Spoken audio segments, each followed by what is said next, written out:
Patient presents a loss of P to A glide accessory joint movement, posterior misalignment of the proximal femur. Please perform a hypothenar proximal femur, palmar distal femur grasp, posterior to anterior glide. Patient's leg, I'm going to be bending it right here, taking up underneath the anterior part of the thigh, right there. And with my cephalad hand, I'm going to use knife edge right here, base of the gluteal fold, pushing down on the proximal femur and pushing P to A, joint play, and baby thrust. Patient presents loss of long axis distraction, accessory movement of the hip joint. Please perform a hypothenar trochanter push, long axis distraction. All right, so I'm going to be having the patient lay on their side, and then I'm going to be setting up like I'd be doing side posture. With my inferior hand right here, I'm going to be contacting the patient's greater trochanter. So find the greater trochanter, contact that with my hypothenar. Ties form contact, I'm going to be pushing up here, kind of with the long axis distraction on the shoulder. Right there, not pushing very hard, going down and springing the joint and baby thrust. Thenar, proximal femur, palmar distal femur grasp, anterior to posterior glide. Patient presents with the loss of A to P glide accessory joint movements, anterior misalignment of the proximal femur.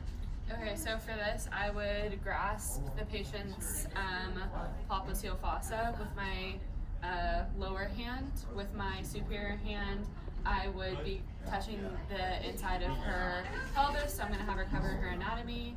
And then with my hypothenar, I'm going to induce an A to P motion, spring the joint, and then apply a baby thrust. All right. Towel wrap grasp, distal tibia pull, long axis distraction. Patient presents with loss of long axis distraction accessory movement.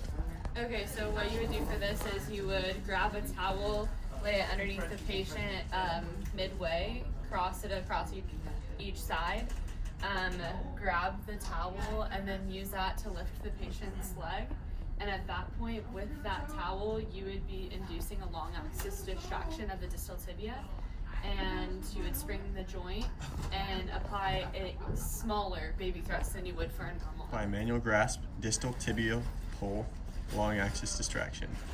Patient presents with long axis distraction accessory movement, loss of long axis distraction accessory movement. Okay, so I'm going to do a bimanual grasp on the distal tibia, and I'm going to be grabbing like this, and then whenever I pull to LAD to end range, spring the joint, and then pulling in a long axis distraction form in the baby thrust. By manual grasp, proximal femur, inferior glide, inflection. Patient presents with loss of inferior glide and flexion accessory joint movements of the hip joint. Okay, I'm going to contact your anterior hip and your inner thigh, so if you could cover for me, please. Taking your femur at a 90-degree angle,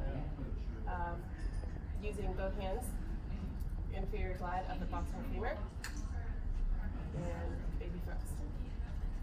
By manual grasp, proximal femur, external rotation. Patient presents with loss of external rotation, accessory joint movement of the hip joint, internal rotation misalignment of the proximal femur. Okay, I'm going to be contacting your anterior hip and your inner thigh, so if you could cover for me, please. Thank you.